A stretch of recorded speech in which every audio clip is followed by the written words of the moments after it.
I have noticed that under the bright spotlight and scrutiny here in New York, Senator Sanders has had trouble answering questions. He's had trouble answering questions about his core issue, namely dealing with the banks.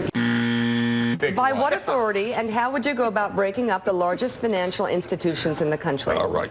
You ready for the answers? I'm ready. I want to hear it. You can do it in a couple of ways. One is you can use Section 121 of the Dodd-Frank legislation. And number two, better, and I would prefer it, is pass my legislation.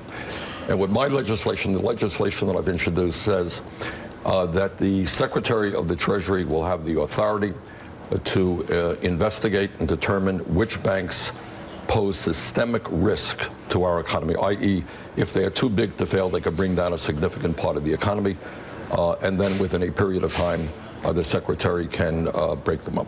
So let me ask you that. I mean, by definition, and I'm going to upset a lot of my friends, but Bank of America. Yes. J.P. Morgan. Yep. You can go down the list. Citi. Yep. If any one of those banks went under tomorrow, I don't care what anybody says.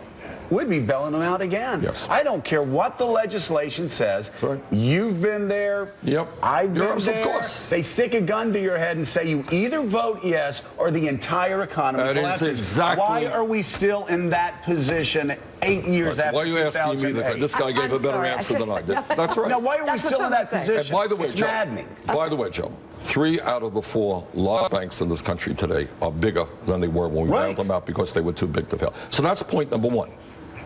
Point number two is that when you have 6 financial institutions that today have assets of about equivalent to about 58% of the GDP of this country, they issue 2/3 of the credit cards and 1/3 of the mortgages. Right. Don't you think that's a hell of a lot of economic and political power? Nobody's going to let them go under. I don't disagree.